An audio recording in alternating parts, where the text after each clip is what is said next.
Renacimiento español. Oye, fíjense qué interesante el Renacimiento español, porque ¿qué pasó en 1492 en América? ¿Qué pasó? Llegaron los españoles. ¿Cuándo llegaron los españoles? ¿Sí? Los españoles. Ya, en ese periodo España estaba en la cúspide máxima, ¿no? Ya imagínense descubriendo continentes, llegaba todo el dinero del mundo a España, y pasaban los reyes a llamarse emperadores, y hacia ese nivel ya, porque ya querían conquistarlo todo, y tenemos al famoso emperador Carlos I y Felipe II de España, ya lo máximo, ¿ah? Voy a poner aquí emperadores. Es un término tan raro en España. Carlos I y Felipe II. Pero después empezó la decadencia. Con Felipe III, Felipe IV, Carlos V. Empezó la decadencia. Entonces esto es como auge y después caída. Decadencia. ¿Y qué pasa cuando hay decadencia? ¿Qué pasa con el pueblo, con la gente? En pobreza. ¿Ah? Desapego a la corona. Empiezan a haber disturbios, pues, ¿no? ¿Ah? Las platas, no había plata. A España le pasó un poco, bueno, le pasó que ellos empezaron a tener tantas riquezas de afuera, le pasó lo mismo que a Roma, tantas riquezas que afuera, que no hicieron producción interna. Entonces, cuando se le acabó la riqueza de afuera, es como lo que está pasando en Chile, ¿no? No hay fábrica, no hay industria, no hay nada. Porque todo lo importamos. El día en que se acabe, ahí vamos a quedar. Antes los refrigeradores, los chalecos, los pantalones, los zapatos, todo lo hacíamos. Ahora todo de afuera. Cuando se acabe el tratado, ahí vamos a quedar. Lo mismo que le pasó a España. Y entonces hubo una crisis y ya hubo una decadencia. Pero las autoridades tuvieron que hacer como que todo estaba bien, normal. ¿No les llama la atención? ¿No les suena parecido a las cosas que pasan en general en el mundo? ¿Ah? Entonces, cuando hubo que demostrar que todo estaba bien, la gente empezó como a desconfiar. ¿Y quiénes son los primeros que se dan cuenta cuando las cosas están mal? Los artistas y los intelectuales. Por eso puse esta música. Las cuatro estaciones ya, no, pero ya, bueno, barroco. Pero este Renacimiento. Entonces, los intelectuales. Ahora, ¿qué pasaba con la iglesia? Ustedes se preguntarán ¿por qué está tan de moda la iglesia hoy en día? La iglesia estaba con el poder. ¿Por qué? Porque los reyes le daban a la iglesia dinero, tierras y poder. Entonces la iglesia estaba fácil. Le daban, ¿eh? Entonces, pero empezaron a existir estos poetas que yo creo que todos conocemos. José Zorrilla, ¿les suena? No. Ya, voy a decir otro. Tirso de Molina, ¿sí? ¿Qué se les suena? ¿Sí? Caldón de la Barca, más o menos, ¿no? Ojalá que no. José Zorrilla, todos esos, el llamado siglo del español. Pero el siglo del español, a diferencia del siglo de Grecia, en Grecia había plata y conocimiento. Aquí había solo conocimiento, porque estábamos en crisis en España. ¿Ah? Pero los poetas son los primeros que se dan cuenta. Y ustedes se dan cuenta sobre qué es lo que escribían. ¿Cómo era el rey de la obra? ¿Cómo se llama el rey? Ayúdenme. Basilio. Gracias. Alguien la leyó, Basilio. ¿Cómo era el rey Basilio? Era joven, era un tipo desconfiado, ¿no? ¿Verdad? Todo lo pensaba con los actos. ¿Cómo fue ese mundo cuando llegó ahí? ¿Era cariñoso en el segundo acto o era déspota? Pobre criado dos, ¿no? Qué terrible. ¿Ya? Entonces hablaban de los nobles terribles, de los reyes injustos, de los enamorados también, nobles malditos, jóvenes hidalgos, y todo lleno de superstición, porque aunque estemos en el Renacimiento, estamos todavía con lejos del medioevo. Y ustedes no me pueden decir que la superstición no existe hasta el día de hoy, porque hasta el día de hoy hay gente que no sale sin ver el horóscopo. Yo creo que ninguno aquí le pasa eso, así que no hay problema. En fin. Y el teatro español entonces, así como en el italiano, va a descender, va a partir en la parte noble y va a descender al pueblo. Eso va a ser una cosa muy interesante. Lo que en Italia se demoró como 100 años, acá fue como en 30 años. Pasó rápidamente de la nobleza al pueblo. Eso es muy interesante. Ya. Yo creo que este nombre sí que ustedes lo conocen. ¿Alguna vez han oído hablar de esta obra? No la leyeron en el colegio, estoy seguro, pero alguna vez hablaron de oyeron hablar de la Celestina, supongo. Por favor, sí, la Celestina. O si no, la tragicomedia de Calixto y Melibea. Esta es una obra de Fernando de Rojas, no se lo voy a hacer leer, gracias a Dios, pero en otras escuelas donde yo he hecho clases sí la hemos leído. Pero ustedes se libraron. Porque no se libran, no porque sea de lenguaje, porque la obra es muy entretenida. Calixto está enamorado de Melibea, pero ella no lo conoce, él la ve y se enamora, pero ¿cómo conquistarla? Entonces existía la alcahueta Celestina. Entonces, pero Celestina lo que quería era profitar, o sea, ganar dinero. Entonces le pide a los criados de Calixto que le pidan a Calixto dinero para que ella pudiera, con sus hechizos, como buena Celestina, mandarle pañuelo a Melibea y que se enamore. De eso trata la obra. Entonces le van sacando plata a Calixto, pero finalmente cuando logra conseguir que Melibea se enamore de Calixto, los criados le dicen a la Celestina: ya, pues nosotros te dimos plata, por nuestra manera, dan un poco de la plata. Melibea, Celestina le dice que no, matan a Celestina, la matan, y cuando se dan cuenta que matan a Celestina, vienen a detener a los criados, los cuales los matan y los cuelgan en la plaza pública, etc. Termina siendo una tragedia. Ahora, esta es una obra dramática. ¿Qué significa que sea una obra dramática? Una obra dramática. Primera clase. Sí, es una obra dramática, no una obra teatral, es una obra dramática. ¿Una obra teatral? ¿Ah? ¿Una obra teatral? Un texto escrito, una obra para ser leída en este caso. ¿Por qué? Porque en 1499, el año en que nacieron ustedes, 1499, se hizo la primera versión de la obra de la Celestina, que tenía nada más ni nada menos que 16 actos. 16 actos. Imagínense, yo creo que ustedes no han leído una obra más de 3 o 5 actos. El libro está de 7. 16 actos, era eterna. Se hizo en 1502 otra versión, esta vez tenía 21 actos. 21 actos. Y en 1526 se hizo otra versión y que tenía 22 actos. 1526. Es una obra imposible para ser representada, de hecho no se ha hecho nunca en la historia de la obra entera. Se ha hecho de repente alguna representación pero recortada, yo de hecho la he visto, pero recortada. Pero es una obra para ser leída. Tenía toda esa cosa medieval que era como por cuadros, muchos. Imagínense la cantidad de cuadros, 22 actos, 21 actos, muchos cuadros. En ese sentido era como medieval. Y lo otro que tenía es que la iglesia estaba opuesta a esta obra, no le gustaba, porque en esta obra, ¿ustedes han estado enamorados, chiquillas o chiquillos? ¿Sí, alguna vez? ¿No? No saben, no saben. Porque cuando Calixto estaba, perdón, sé que toqué un punto de cuando Calixto estaba enamorado de Melibea, Calixto le dice a sus criados, dice que Melibea es todo para él. Melibea es su señora, es su Dios y yo soy su siervo. Imagínense para la iglesia que digan que Melibea es su Dios. O sea, hay un solo Dios para la iglesia. Yo soy su siervo, el único siervo que puede ser es para Jesucristo. Entonces la iglesia estaba muy enojada y por lo tanto tampoco se permitió. Lo interesante de esta obra es que por primera vez se ven en el teatro hombres y personajes reales como nosotros.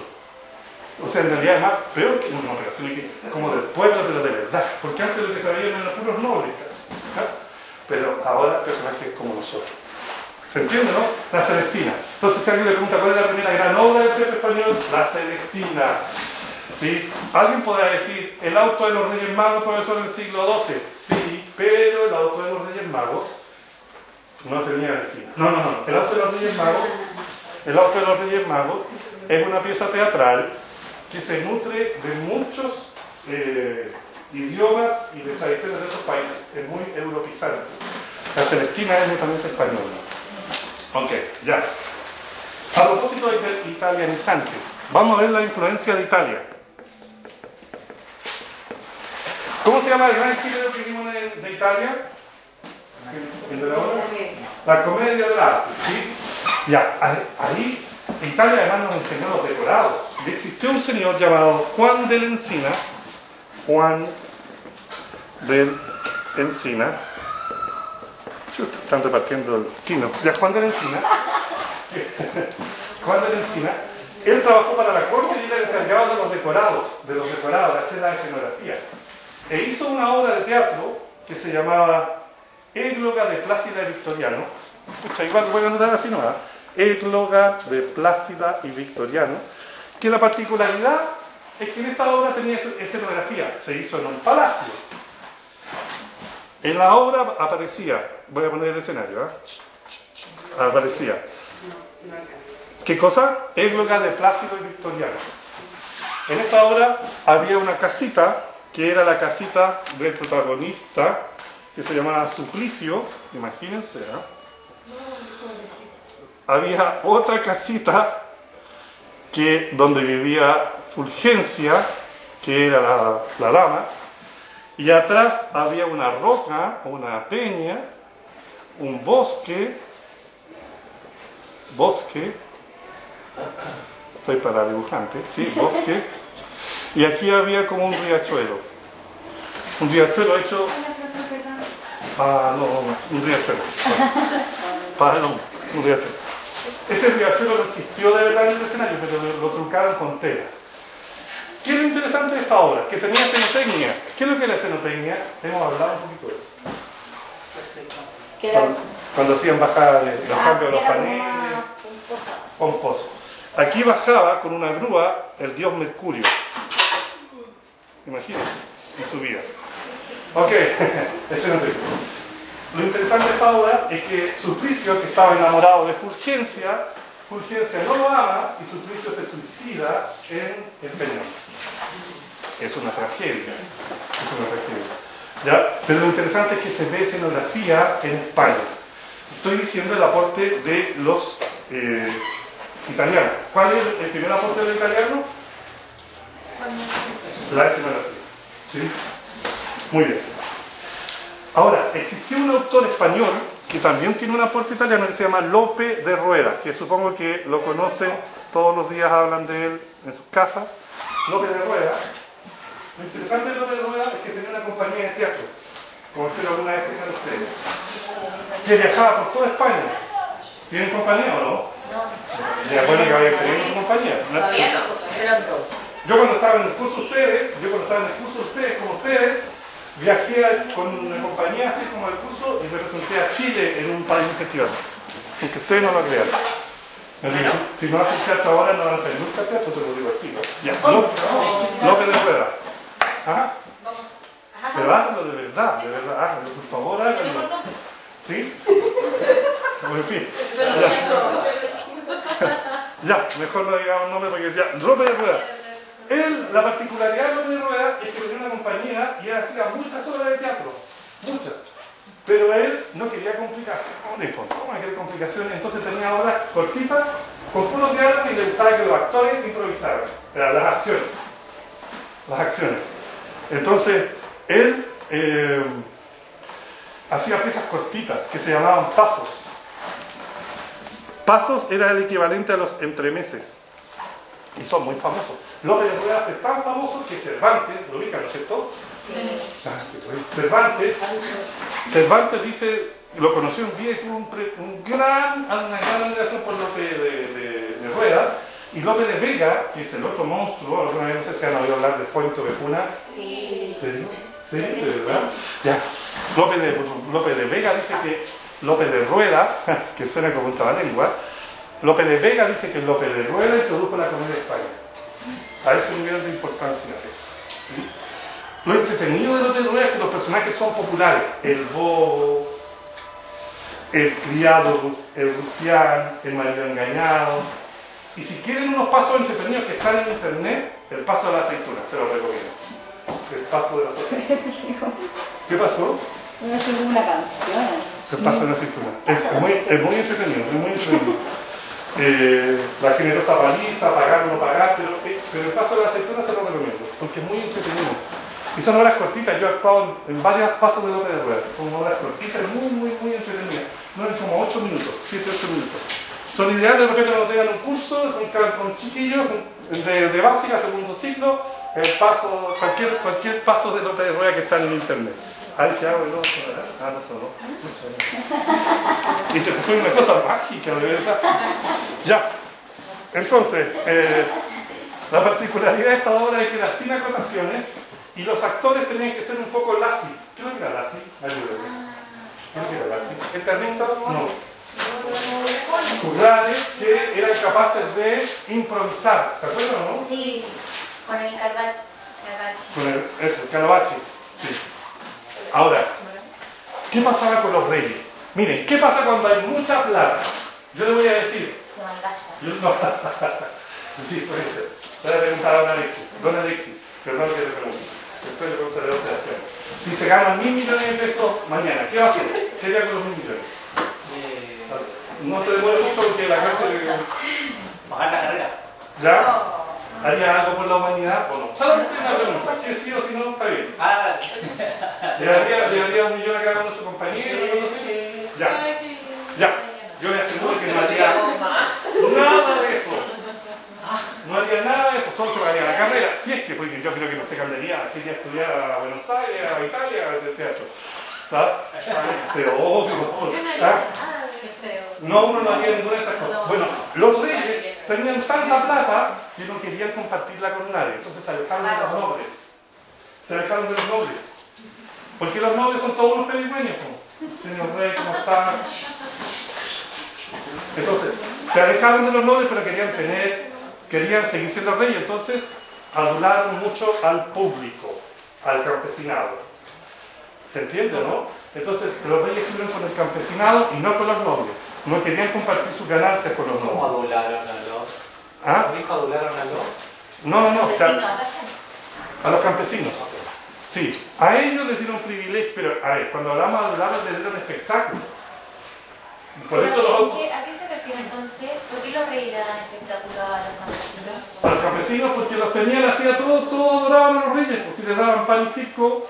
¿Cómo está el pueblo con pan y circo? Feliz, pues, fantástico. Pero hacían obras públicas para ellos. Los autos sacramentales.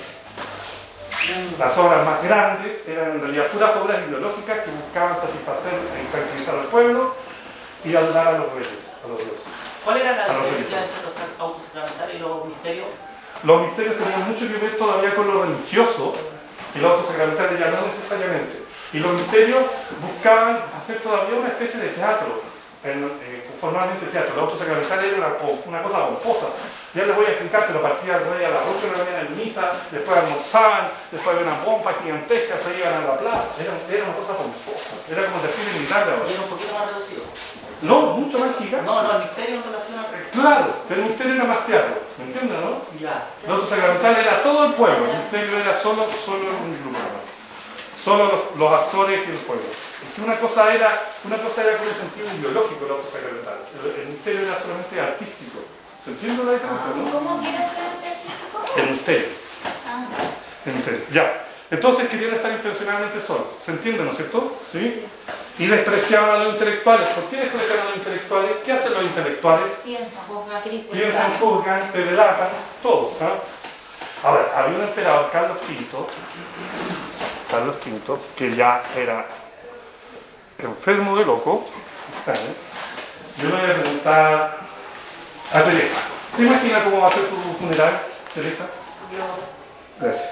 Me acaba de mandar mi... De verdad, se lo agradezco. Después le mando la... Imagínense cómo sería su funeral. Nada. Pero me preguntó. Un sueño. Me dijo que me iba a esperar. ¿Sí? ¿Me lo puede decir? Un par de cosas más. Sí, con gente cantando canciones. Canciones, sí. Eso, listo.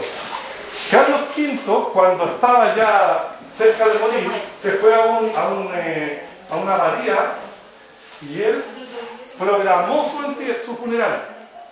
Lo diseñó. Dijo, aquí voy a estar con el feto, aquí van a haber una música, unas cosas pomposas, aquí va a haber un discurso, y lo ensayó. Él se metió en un sarcófago, en un ataúd, y lo pasearon, y no, esto no se hace así. realmente loco el Carlos Quinto. ¿Ah? Pero era por el sentido de espectáculo, porque él pensaba que con eso todo iba a ser todo pomposo, ¿no? ¿Se imaginan después lo que pasó cuando de verdad murió? ¿Quién le había respetado? Nada, quizás, como pusieron boca abajo, en fin. ¿Ah? Carlos V. A esto se le llamó una farsa grotesca. Farsa grotesca. O sea, a lo que él hizo se le llama una farsa grotesca. Y la iglesia entró en crisis y dijo, ya basta de estas cosas. Entonces creó un concilio, que es como lo que va a pasar ahora, yo creo, ¿ah? El concilio de Toledo. Lo que va a pasar ahora, ligerito en la iglesia, de aquí a unos 5 años más va a pasar. Concilio de Toledo. ¿Qué dice en este concilio de Toledo? En 1565 y 66, ya le dijo a los clérigos, a los religiosos, no actúen más. Ya basta, no se presten para esas cosas. No actúen más. Además que ya estaban los actores dando vueltas por todos lados, así que ya no había excusa aquí quien actuar. Y dijo, suprimamos las máscaras. Que se prohíben las máscaras. ¿Por qué se prohíben las máscaras? ¿Qué tienen las máscaras? Mostrar la cara. No mostrar la cara, ¿sí? Es claro, ocultarse. Mejor. Entonces podría haber alguien importante que estuviese actuando ahí. Pero ¿qué significa que hay un concilio para que prohíba el teatro? ¿Cómo estaría el teatro? ¿Había teatro o no había teatro? Para que haya un concilio que se prohíba, estaba por todos lados desatado el teatro en España. ¿Eh? Y de hecho había un auto, una obra que se llamaba El Auto de Lutero. Una obra que se llamaba El Auto de Lutero, que consistía en reírse de lo que, no sé si es un evangelio acá, pero es una cosa de la época. Se reían de la proclamación de Lutero, ¿no? La crítica que hizo Lutero a la Iglesia Católica, que tenía alta razón en ese momento para decirlo. ¿Ah? Y al final de la obra hacían un Lutero gigante y lo quemaban. Sí, está bien cristiano el sistema, pero quemaban a muñecos, ¿no? Obviamente no Lutero. ¿Ah? ¿Dónde se hacían las obras religiosas? En las catedrales. Ya. De las catedrales. Y aquí empieza a ocurrir un fenómeno interesante. Vamos a empezar a disminuir lo religioso, entonces ya la obra no van a ser tan pomposas, sino que por ejemplo los profetas, los santos, lo van a empezar a hacer pastorcitos, gente disfrazada de pastor. Y los personajes de mujeres, la Virgen María, lo van a empezar a hacer niños. Y van a empezar a surgir lo que es hasta hoy conocido como villancicos. ¿Lo ubican, no es cierto? Sí.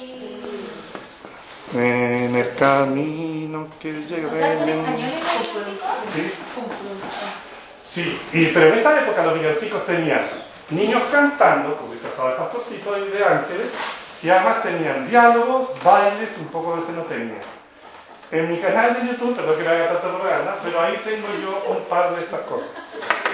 Suscríbanse y después vos. Yo me suscribí. No, pero punto base para la. No, nada que ver. Pero ahí tengo yo un par de. Porque en alguna iglesia que yo he trabajado he aportado con estas cosas. Ya, pero el teatro sale de la iglesia, entonces vamos a necesitar un espacio teatral propio. Un espacio teatral propio.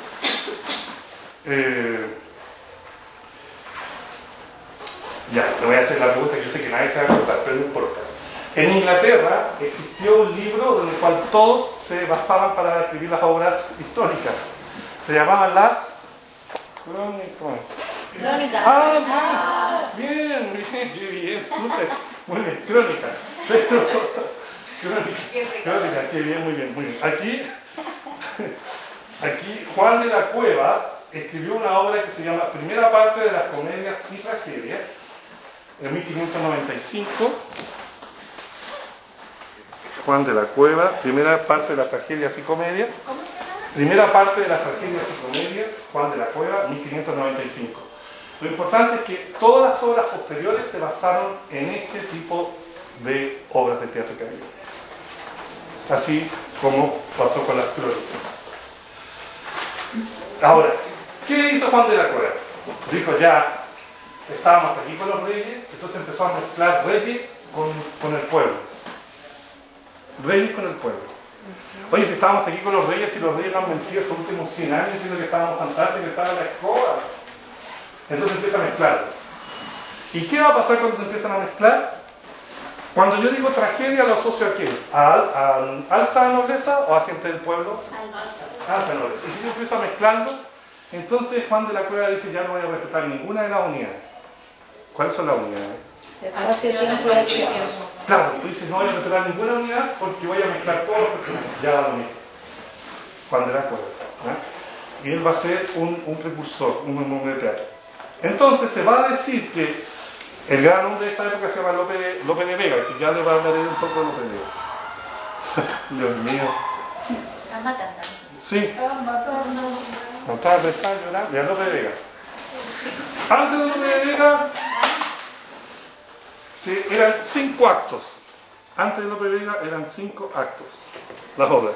Después de Lope de Vega, 3 actos. Ok. Antes de Lope de Vega es el gran hombre del siglo del español. Antes de Lope de Vega se respetaban las 3 unidades, que ustedes me las dijeron con cariño. Después de Lope de Vega ya no se respetan. Pero no había sido Juan de la Cueva el que mezcló. Sí, pero él fue el que dice que solo había que no respetar las 3 unidades, pero hay otros que hacen otros aportes. Por eso estoy diciendo que el Lope de Vega es el que cambia el teatro en España realmente. ¿Ya? Entonces, 3 unidades y después de Lope de Vega ya no se respetan las unidades.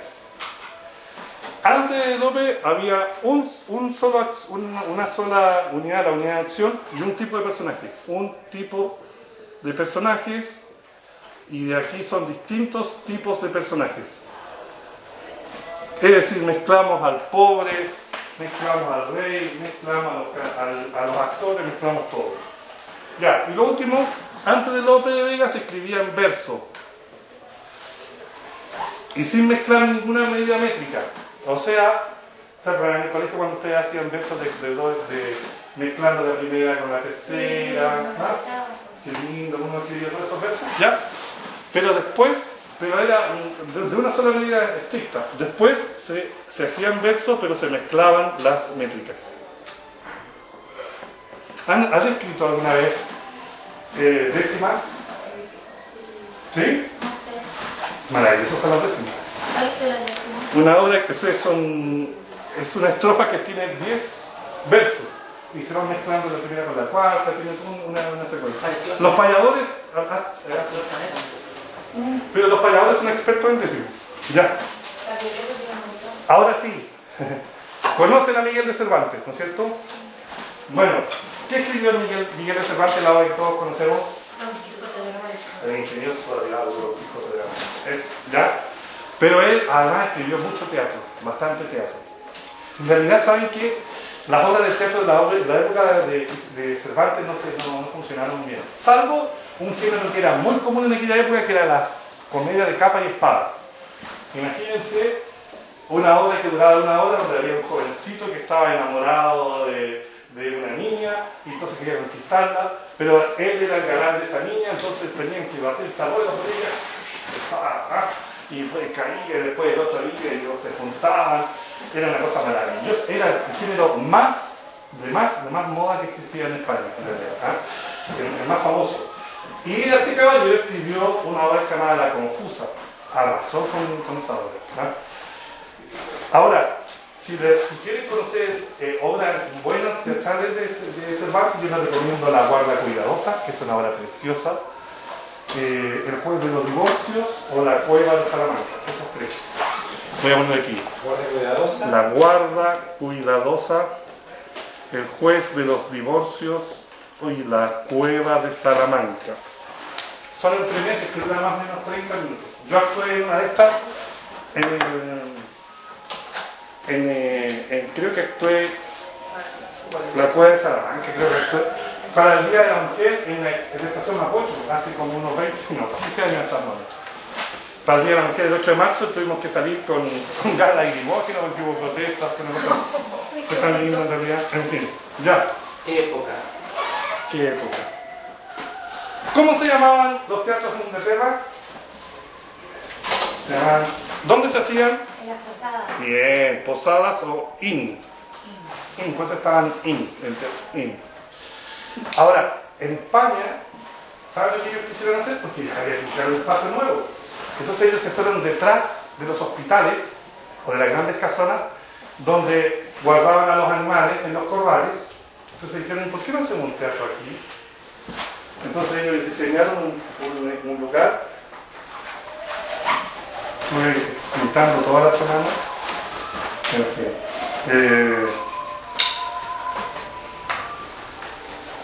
Bueno, este era el teatro inglés. ¿Se acuerdan? Ahí era una cosa muy increíble. Sí, tranquilo. En primer lugar había unos tablados donde se ubicaban los actores. Imagínense, ahí los actores. Fíjense que tenía 3 puertecitas, por ahí aparecía el galán, la dama y el segundo galán, el cual peleaban los dos. Pero las posadas eran más o menos así. Voy a presentar esta que está acá.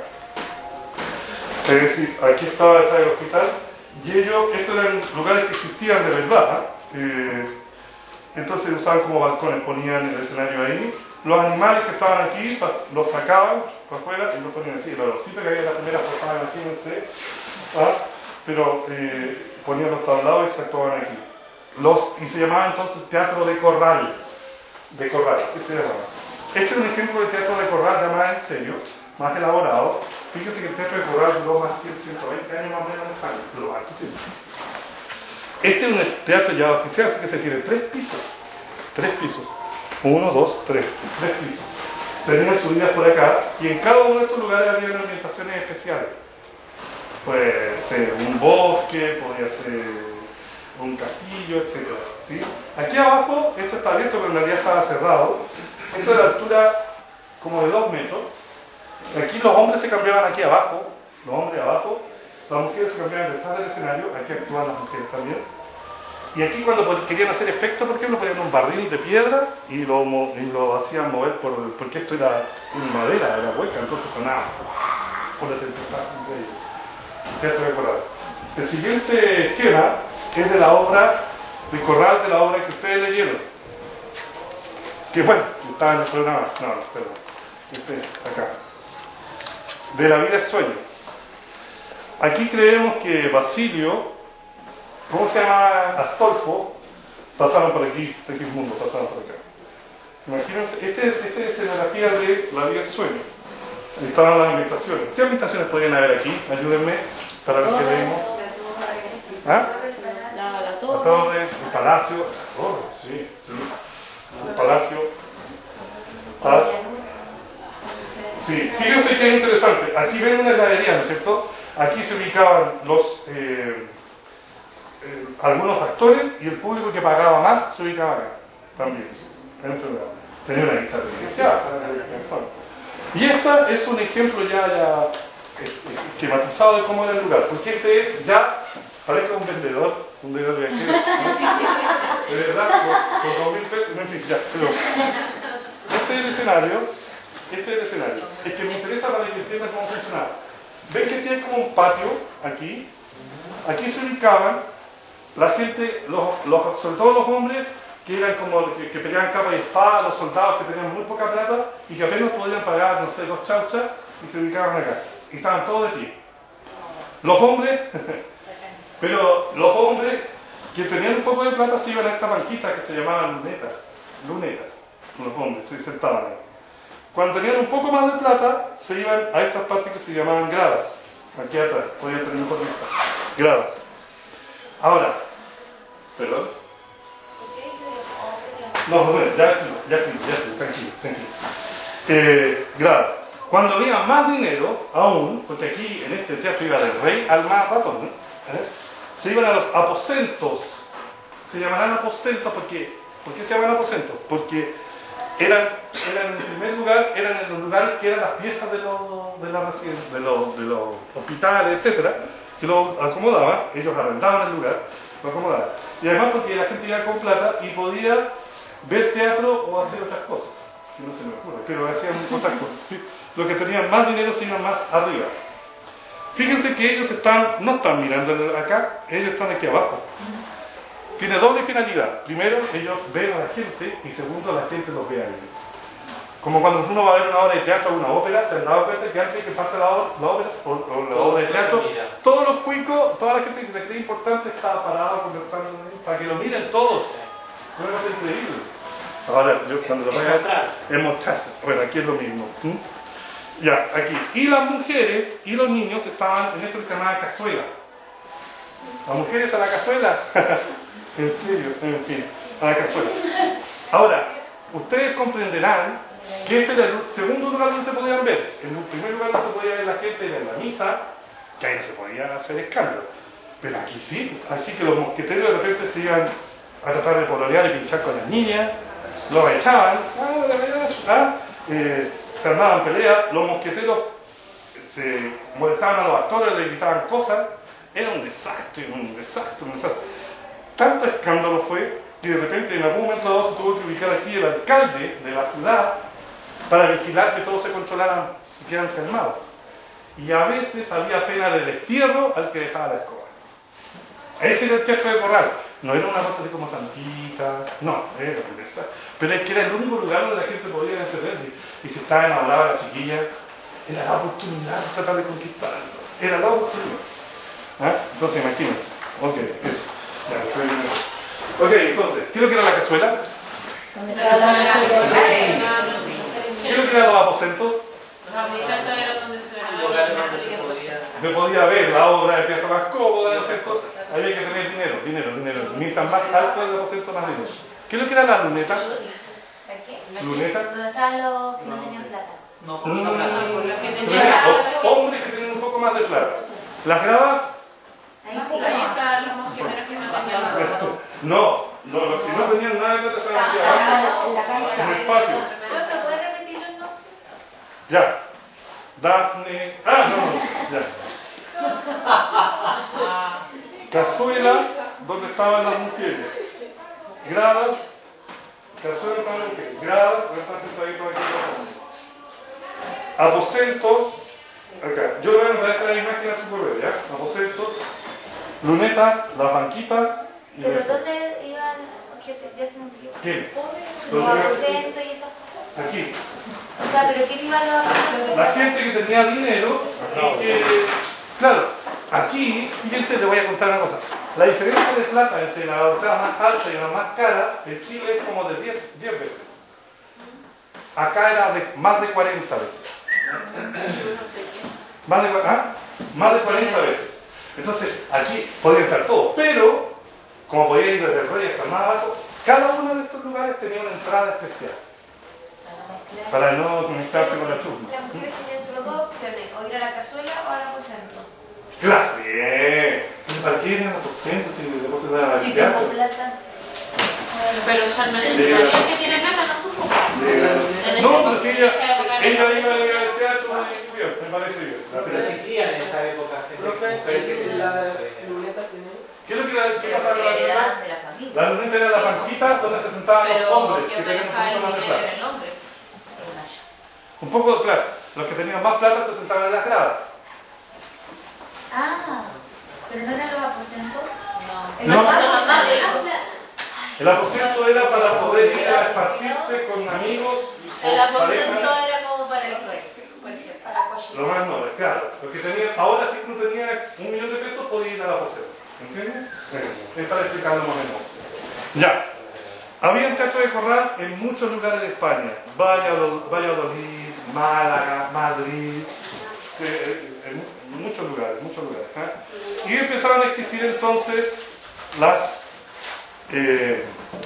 hermandades, las cofradías. Ustedes saben que en España hasta el día de hoy se hacen las cofradías, hermandades, se celebra el día del apóstol Santiago, se hacen grandes servicios sobre eso.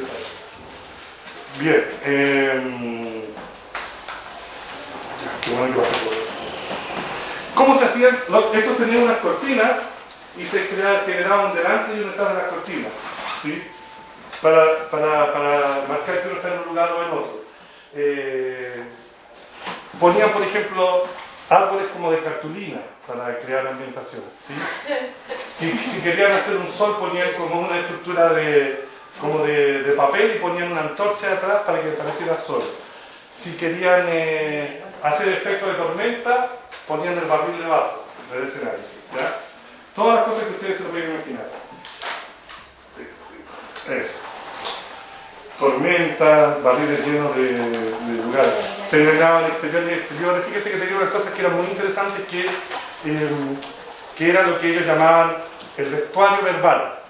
Cuando tenían un vestuario escaso, se decía lo que llevaban puesto. Oh, qué hermosa capa dorada tenéis. Y en realidad no tenía nada. Pero decía dorada y la gente lo veía. Entonces era vestuario verbal, escenografía verbal. Era algo muy especial de aquella época. Ya, para ir cerrando con esto, vestuario verbal, o si no, vestuario con indicaciones que ellos decían.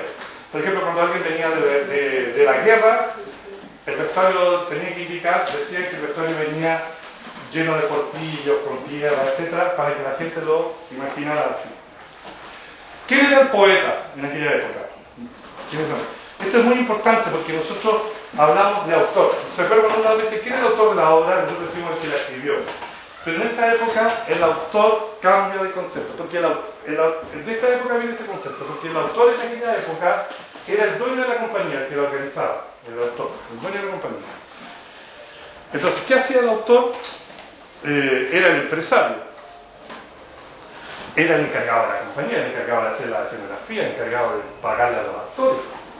Era el dueño, era como el empresario. Y en esta época empieza con mucha fuerza el texto en España. Arriesgaban, pero lo justo. O sea, no debe ser cualquier obra, debía ser una obra de una persona importante. ¿Sí? Pero lo que ocurría era que el autor le pagaba la obra al poeta.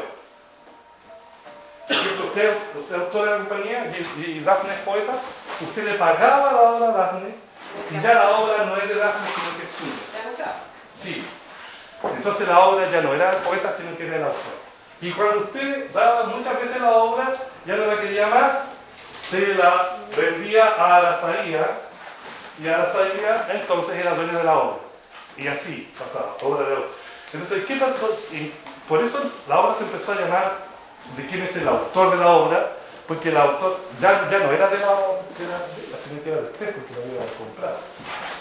Los poetas empezaron a tener desprecio de sus obras, porque imagínense la quinta o sexta compra de obra, ya era cualquier cosa porque lo habían transformado. Yo soy el dueño de la obra de obra. ¿Se entiende? Sí, entonces era muy... Es decir, que hay obras en que el autor, en el concepto actual, no es realmente quien creó la obra. Ahora pusimos el concepto como se entendía antes. Ya, ahora el autor es el dramaturgo. ¿No se perdió entonces el nombre del...? Es que antes se llamaba poeta. Al que escribía la obra se le llamaba poeta. Pero después de esto se le llamó autor al dueño de la obra. Y finalmente el dueño de la obra terminó escribiendo sus propias obras. Pero en un comienzo lo que quiero decir era que el autor era el que se llevaba toda la... el dueño de la obra. Le pagaban a los actores un jornal. Un jornal. ¿Qué es eso?